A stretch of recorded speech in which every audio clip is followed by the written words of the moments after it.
Welcome to Cannabis Health Radio, a podcast where we share stories from people around the world who are using cannabis as medicine. The information is meant to raise awareness about the health benefits of cannabis, but should not be taken as medical advice. Now, here are your hosts, Ian Jessup and Corey Yelland. And welcome to episode 287 of Cannabis Health Radio. I'm Ian Jessup. And I'm Corey Yelland. The British Medical Journal estimates that in 10 years' time, the global burden of colon cancer will increase 60%. That means more than 2 million new cases and more than 1 million deaths. Globally, colon cancer is the third most commonly diagnosed malignancy and the second leading cause of cancer death. Today we're going to talk to a young man who was given only 12 to 18 months to live when diagnosed with inoperable terminal colon cancer almost 2 years ago. And joining us from the UK to tell his story is Scott Davis. Scott, thanks very much for doing this. That's no problem at all. Scott, how old were you when you were diagnosed? Well, it was just before my 39th birthday, actually. September the 14th I was diagnosed. So, it was... I didn't think I'd make my 40th, if I was going to be honest with you, at that stage. But yeah, it seems to have had a remarkable turnaround. Well, tell us about the day the doctor told you you had terminal cancer. So basically 3 months before my diagnosis, I was in and out of the hospital in the doctors with stomach cramps, and it was put down to IBS, and then it was other sort of mild things that they were trying to sort of sort out because I was of my age. They didn't think it would be cancer. Then it was kind of being led towards being pancreatitis. And then after about 3 months of losing weight and just fatigue and lack of sleep and really going downhill quickly, I was in hospital, and it was then that they unfortunately discovered that the problem was because it was a tumour that was covering the whole of my pancreas and pushing up against my liver. Unfortunately, it was inoperable because it was wrapped around the bowel arteries. So I was offered palliative chemo to sort of get me to a bit more of a pain management to get me comfortable enough so I could potentially get home to see the birth of my third child, which was my first daughter, and then to see if I could kind of get back for Christmas to spend Christmas with them, and then just see how I went for the rest of the year, really. But so it was a remarkable, really. I mean, as soon as I got the diagnosis, I was incredibly lucky that I come out of the room and one of the actual nurses had handed me a piece of paper just saying Rick Simpson. And she just said, just Google that, Google as much as you can. And that's kind of where it led me to the alternative route of the cannabis side of things, because as soon as you sort of Google Rick Simpson or anything to do with that, it kind of opened up a whole new avenue of different options for me, whereas I wasn't really given any from the hospital, unfortunately. That's fascinating Scott, that a nurse would do that. I know. I mean, I think the problem is with a lot of the medical people, they know full well the benefits and they hear all these stories, but through fear of losing their jobs, they're so scared of actually saying something in case they get pulled up on it. But I am so grateful to that nurse for actually taking the risk and taking a chance, just giving me that piece of paper to sort of say something for me to actually look into. Scott, go ahead, Corey. Oh, I was just saying, I wonder how things would have turned out if she hadn't. You know, sometimes it's divine intervention. I have a couple of sisters that are nurses, and I know one of them has done that on occasion too. When you first were waiting to get your diagnosis, Scott, did it at any time ever cross your mind that you were so seriously ill? No, because I run a building company, so I'd managed to be on site and running all the sites and that, and every so often I'd sort of think, I don't feel great, and I'd go and have a sit down. So I was in a position where I could kind of take a bit of time off.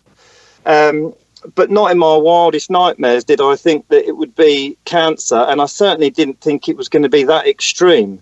But as soon as I got the diagnosis, everything seemed to fall into place in respect with why I'd been feeling so poorly. And so it answered a lot of questions. So it in one way it was horrible being diagnosed, but in another weird sense, it was quite a relief to actually finally get an answer to why I was feeling so poorly. And I mean, at the time before the actual official diagnosis, it was being thrown around about sort of pancreatic cancer. So in my little head, I thought, well, at least it's kind of colon, and it's located, unfortunately, around the bowel arteries, meaning it's inoperable, but at least it's kind of located there, and it's not dealing with the pancreas as yet. It hasn't spread that far, so I thought at least that gives me a bit of an opportunity. So I kind of, even at that point, tried to sort of see the positive side in everything, which I think is really important in itself, really, the attitude going in towards fighting cancer in itself. Scott, when you went home and you were given this terminal diagnosis of only 12 to 18 months, I assume that you're in a state of shock initially. Well, because it had been going on for 3 months prior, I'd already started looking into what insurance was I entitled to, because I hadn't worked like to my full potential, so I was kind of losing money on the business as well. So I'd looked at my insurances, and unfortunately, the only insurance I had was for if I was terminal or critical. So I'd already had the paperwork with me when I went into the hospital. So my first instant of coming out was the nurse incredibly gave me that bit of paper with Rick Simpson written on it, and I took that with me, but I went straight back to my bed and I started sort of planning and looking at, well, I know I've got critical covers for terminal, and my insurance was basically, if you get given 12 months or less, you get an insurance payout. So I don't know whether it was like an automatic autopilot sort of thing, but I'd kind of gone straight into the mode of, well, I need to protect my children and my wife and make sure things are in place for them for when I'm not here, which is a really weird thing to be doing literally straight after your diagnosis. But I think because of the build-up to that point of being told I'd been so poor, there was kind of some kind of acceptance with the situation. So it meant for me, I've always been quite an organised person. So I suppose in my little head, I thought, well, at least that's something for me to focus on and do for the minute, rather than think about what I've just been told. But to be honest with you, I think along with all the alternative methods, the cannabis and that I've taken, the opportunity wouldn't have been there had I not have had the life insurance, because that's really the point where I was able to afford to be able to do what I'm doing in the UK. Because the CBD side of thing is one thing, but the THC, unfortunately, is illegal over here. So it can be costly. So that was a lifeline in itself, having life insurance. What went through your head when you first Googled Rick Simpson? So, you know, obviously it comes up with cannabis. What did you think in that moment? I mean, I'm not naive to cannabis, but through like youth and everything, I've even tried it when I was younger and that in my younger days and that. But it was always something that people smoked, and it's never really my sort of thing. But I had heard, and I had kind of through the grapevine heard sort of whispers about cannabis and stuff and being beneficial. But I'd never really looked into it, never really needed to look into it. You know, I was a 38-year-old with 2 children, one on the way, running a business.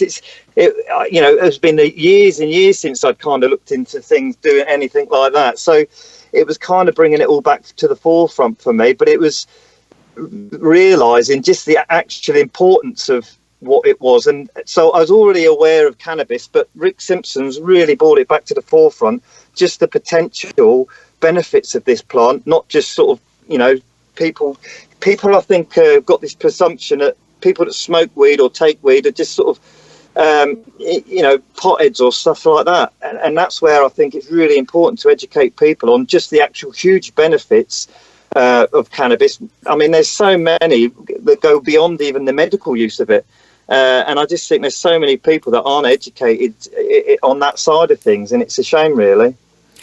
You know, Scott, given the terminal diagnosis, I can't imagine how your wife must have felt. Well, I know it was a stressful time with her because she was pregnant at the time, like I said before, with our daughter. Mm-hmm. So, so that was a really tough time for all of us. Anxious because I wanted to be there for the birth. And then obviously try and just make it for the first Christmas, because at the time things looked pretty bleak around then. But once I got back, once I was allowed home for Christmas, I still had the palliative chemo, but that kind of stopped by the time I was allowed home. So it gave me a chance to sort of start trying to just work out, well, where am I going to go with this alternative routes? Because I'd already, the day that I was diagnosed, like I say, got the notes. So I'd already started putting things in place regarding trying to get some cannabis or anything really, and researching and finding other stories of similar sort of success or where people had used cannabis. So I think it was about 3 or 4 days after my diagnosis, I had a stent fitted to my liver to help drain. And then once I drained the liver, I was allowed to start the pain management, like the palliative chemo. And then the day that I started that was the same day that I started taking the CBD and the THC, because I'd heard about how it can help with the side effects of cannabis. And then obviously I'd heard that potentially it could actually help prolong my life, and miracles above miracles, it might even save me. And that's where I sort of pinned all my hopes. So by the time I'd got home, I really started pushing as much THC and CBD in me, because I didn't seem to be getting the side effects from the chemo that a lot of other patients were getting. And then by January, I hadn't gone anywhere, and I was actually kind of getting back on my feet and getting a bit more fitter and looking into my diet a bit more. How could I put weight on? But all the time still taking the THC and the CBD along with some vitamins and the not the fenbendazole wasn't until May. But I'd started looking at trying to just put a bit of weight on and trying to get a little bit more quality of life, basically. And then what I decided then was I didn't refuse any drugs or anything, but I decided I didn't want to take the steroids. I didn't want to take all the other morphine and the tramadol. So I decided, I don't feel like I need it. I'm just taking it for the sakes of it. So I decided to stop doing all of that and just stick with the THC and the CBD side of things.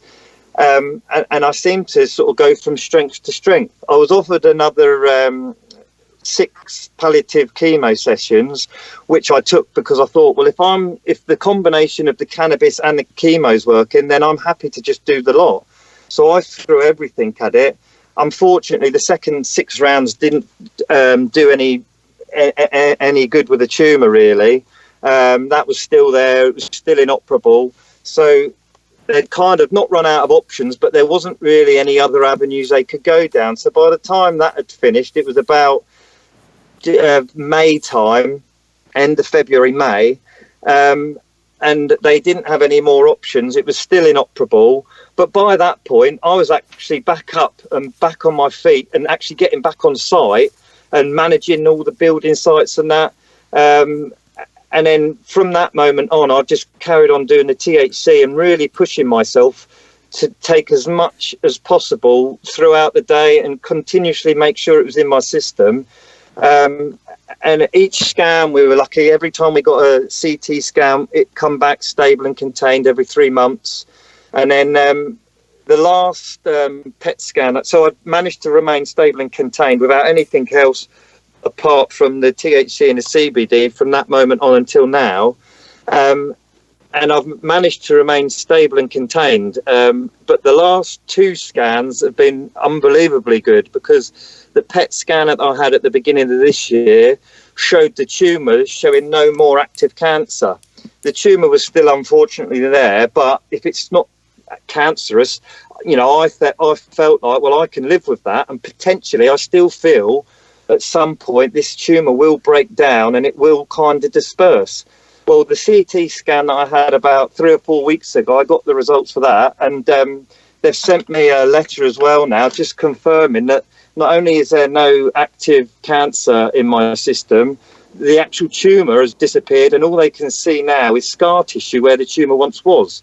So that's wonderful. I know. So it's given me. I mean, I turned 40 last September, so I'm going to be 41 in a couple of weeks.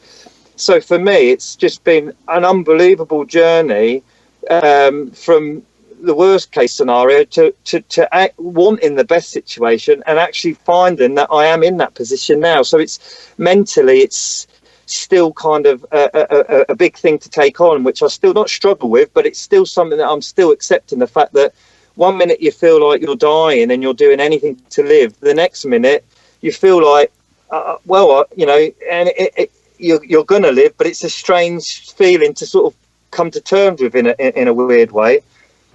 Scott, how much oil were you taking a day? Well, I got the Rick Simpson stuff, but I found that stuff would knock me off my feet. So right. There was a guy that was really helping me out, and he had some incredible information, and he basically sort of helped me work out a way to break it down with coconut oil, so it was more diluted, but what the understanding is you get more of the THC in your system because you've already broken it down. So I rather than do a grain of rice every night, what I would do is mix it with coconut oil at a ratio of 1:1, and then I would just sort of be microdosing throughout the day. So I could not only get that that grain of rice full in me, I could probably squeeze it and do a little bit more. But at least if I started feeling the high and the effects that come with that, I could kind of stop. And it wouldn't get much worse. Whereas when I found that I was putting a grain of rice full under my tongue, you're getting the right amount in you from what they sort of say. But the problem is you're as high as a kite for sort of so many hours until you've built your tolerance up to it.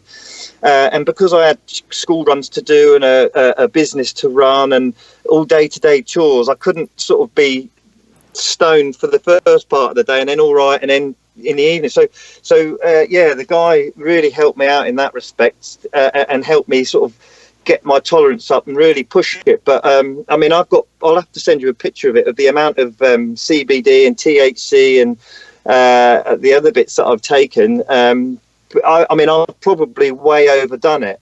Because I know the rule of thumb for the Rick Simpson is 60 grams in 90 days. And I think I've done that 3 times over now. Yeah. Well, that's kind of gone out the window, that whole 60 grams in 90 days. Because 60 grams of what? How strong is that oil? Well, that's it, yeah. So how many cannabinoid receptors does the individual have? So many things that come into play. The bottom line is it's worked for you. So would you... How much oil would you say you took in a 24-hour period, just approximately? Like, there's that revered get up to a gram a day, do 60 grams in 90 days. And we're becoming increasingly, aware that not everybody can do a gram a day. And see success without a gram a day. If you were to guesstimate, how much would you say you did a day? Well, I actually wrote it down because I started trying to sort of collect data on what I was doing, and I kept all the bottles. What I was doing was 4 capsules a day of the CBD and then 4 capsules a day of the THC. The THC I would obviously have mixed with coconut oil, but in each capsule I would have about 18 to 20 drops, and then I would do that 4 times a day. And then I would also, if I still felt, because I was on site at the time then and chit-chatting with everyone and stuff like that, if I still felt compos mentis and able to, I would take sort of drops under my tongue throughout the day as well, just so I felt like I'm really pushing myself, I'm really doing as much as I possibly can, because I didn't want to think, if it all did go pear-shaped and it didn't go the way I wanted to, I didn't want to regret and think that I didn't try or I didn't push myself hard enough. Right. But so in that respect, I probably did do way more than I needed to, but because of the life expectancy and because of the position I found myself in when it first happened, I wasn't willing to sort of just titter around the edge and think, well, I'll just do a little bit here and a little bit there. I just thought I'll just go full hog on it and just do as much as I possibly can. Did you microdosed every hour or every couple of hours? Yeah, when I first started building my tolerance up, I'd sort of take a couple of drops in the morning, and then I'd wait sort of about an hour and see how I felt. And if I didn't feel too high, I'd take another drop, and then an hour later I'd take another drop, and I did that until I could build my tolerance up, until I could start taking these capsules with sort of, like I say, 18 to 20 drops in. And then it didn't, I was getting to the point where even I thought maybe this stuff's not that strong. But I had a few friends that were willing to sort of be guinea pigs, and one drop, unfortunately, it was So they assured you that it was strong. Yeah, they did. Yeah, they did the next day. But the next day. But that's where I've been really lucky that I've had friends that are willing to sort of, because they've got an understanding of it as well, and their willingness to help me makes me realise, well, good, it is still strong enough. Because I just built up a tolerance where I thought, well, I don't even know. And I think maybe that's the paranoia part. You're not sure if you're doing the right thing, if you're doing enough. Is it strong enough? So it was really helpful having my friends sort of take the odd bit here and there to sort of confirm to me that it is strong stuff and it is working. And that, I had built my tolerance up to quite a high level at that point. Scott, your protocol of microdosing is exactly the same as a lady we interviewed last week who had breast cancer, terminal breast cancer. Yeah.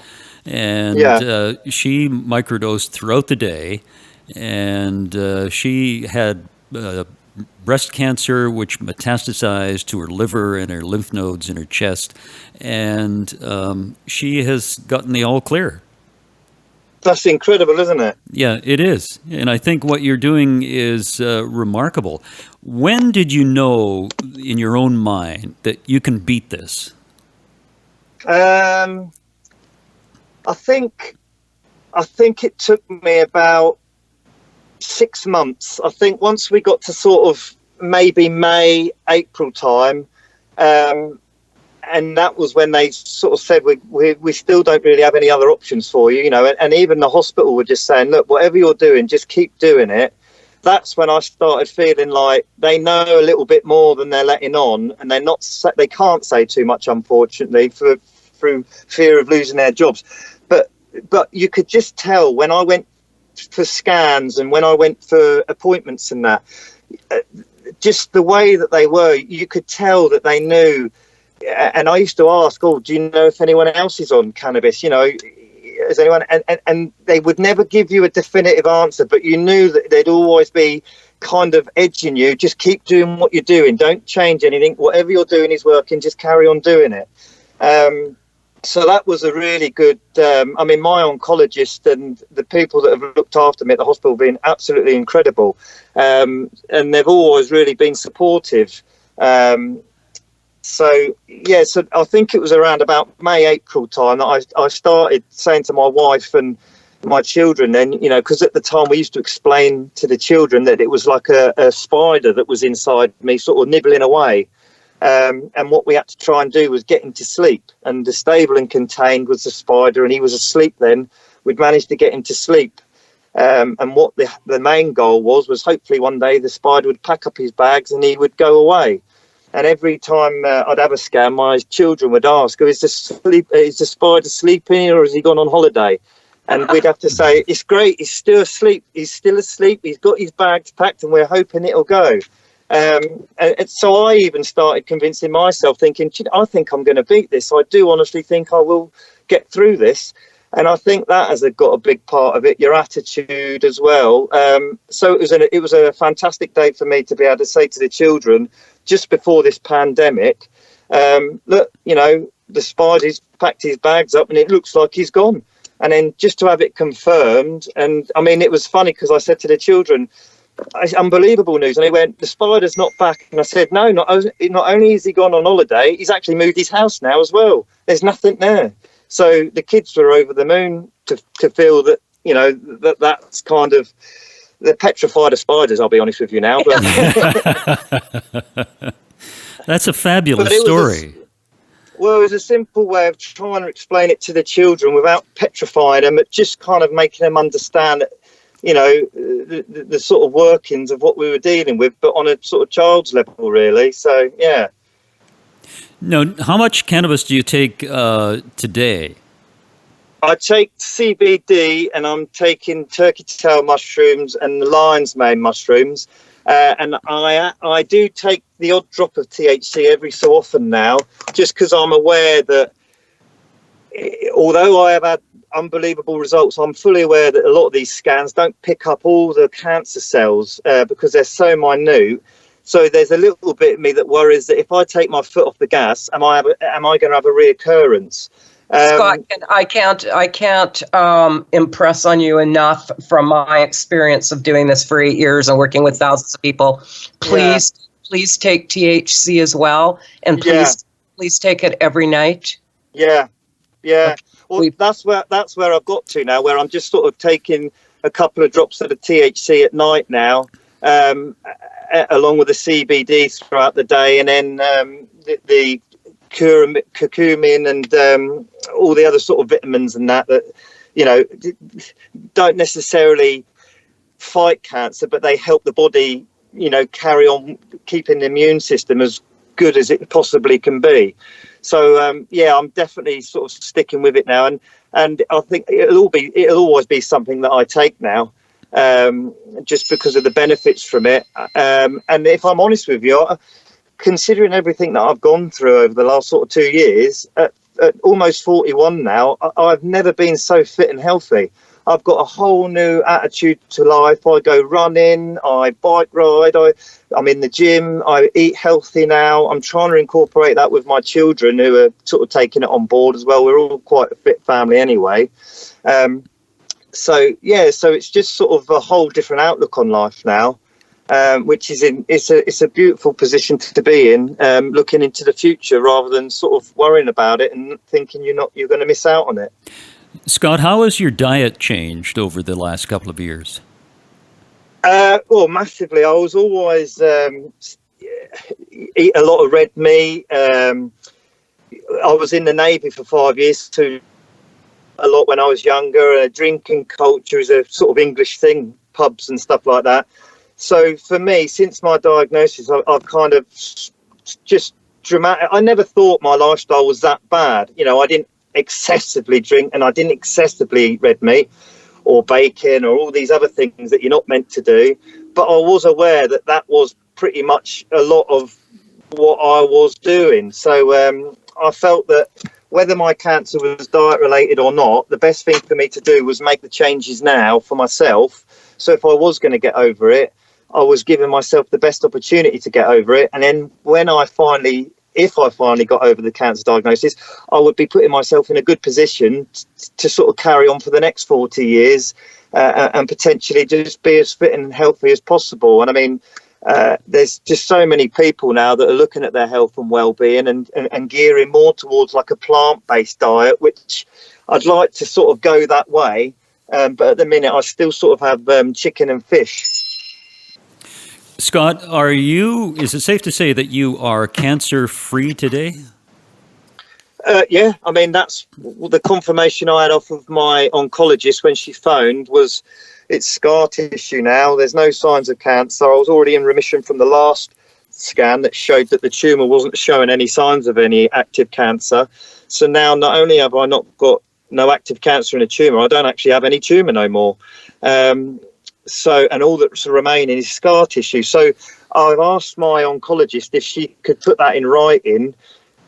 So she sent me a letter that basically just confirms all of that. And the reason why I asked her for that is because potentially I was hoping to go on holiday. So the life insurance, your holiday insurance, it give me an opportunity then to be able to get that reduced, because that's been expensive as well of late. Yeah, it's interesting. The spider has left the building. The spider's left the building. He's took all his house and all his accommodation with him. Perfect. Yeah, that is perfect, isn't it? Do you suffer any side effects that you're aware of as a result of your chemo? My hands and my feet, I had neurological damage where I couldn't feel my hands and feet. But I take the lion's mane because potentially that can help with things like that. my hands, I use them quite a lot because I obviously being a builder and I play the guitar and the piano. So it's been really helpful for me to be able to keep doing things like that and keeping them moving. And my hands are much better than they have been. My feet, unfortunately, are still like 2 slabs of meat.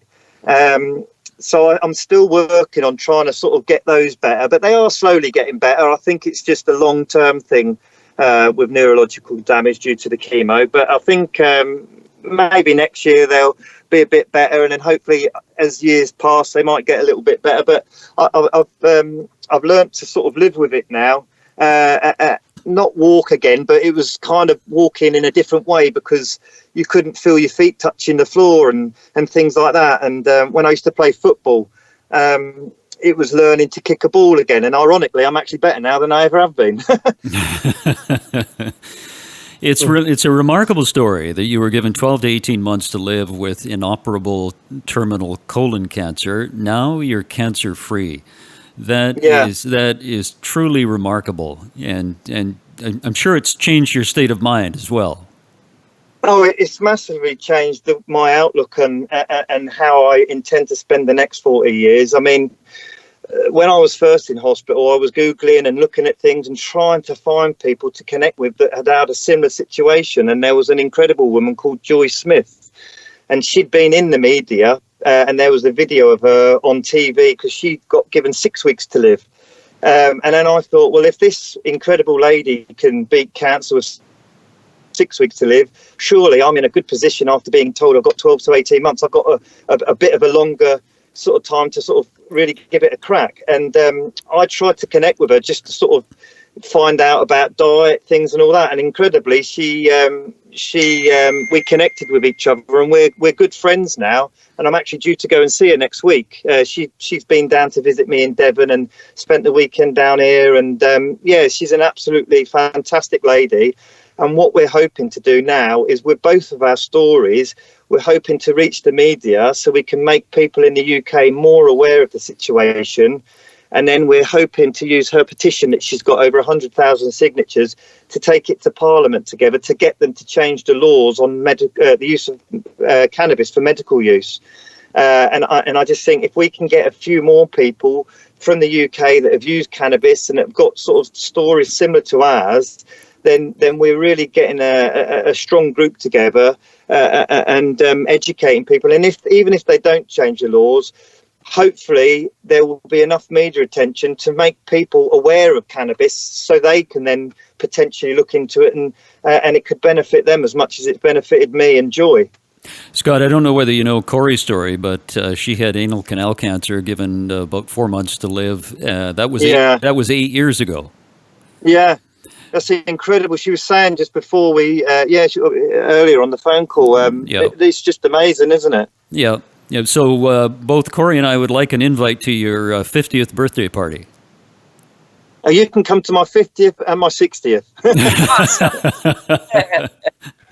Absolutely. Scott, it was great to talk to you. A fantastic story of recovery through the use of cannabis. Anything you'd like to say in conclusion? No, I think the most important thing really is for anyone that sort of beats a terminal diagnosis, whether it's with cannabis or whether it's with any other alternative method, is just really to sort of put it out there, let people know, make people aware, because there's so many success stories now. It's just a shame that there's so many people in the dark that haven't got a clue. So I just feel the more people that can share their incredible stories, and the more people that are willing to stand up and tell their side of things, the more people will benefit from that, and the more people will be saved and not have to go through the horrendous sort of journeys that so many people have to with terminal diagnosis. And of course, there's so many people out there as well that find out too late, and that don't make it. So it's really hard to sort of see that. But if people could just see and educate themselves a little bit, it would just inspire and give so many more people so much more hope. Scott, a wonderful story, very inspiring, and we're so happy for you. Thanks for doing this. No problem. Thanks so much, Scott. Wonderful story from Scott Davis in the UK about his terminal colon cancer and cancer-free today. And because Facebook is shadow blocking us, which means we can't get to as many people as we'd like to, we have 27,000 followers on our Facebook page, but not all of them receive our podcasts in their newsfeed. We'd like you to share our podcast if you wouldn't mind. It would be great help to us, and you may save someone's life. And as Scott mentioned, the more people who are aware of the medical benefits of cannabis, the more people will be saved. And I'd like to thank Ron Zahar for donating his studio time for us to record these podcasts, and also Mark in Belgium, who is responsible for putting up our podcasts on YouTube, and subscribe to our Cannabis Health Radio YouTube channel. We'd greatly appreciate it. Thanks for listening, everyone. Thanks for listening to Cannabis Health Radio. For more information and to search previous podcasts, visit our website, cannabishealthradio.com. Subscribe so you don't miss new episodes. And follow us on Facebook, Instagram, and Twitter. This podcast is made possible by donations from our listeners. If you found the information helpful, please consider making a donation in any amount through our website. You can also help us share our message by leaving a review on your podcast listening platform. We are very grateful for your support. Thank you.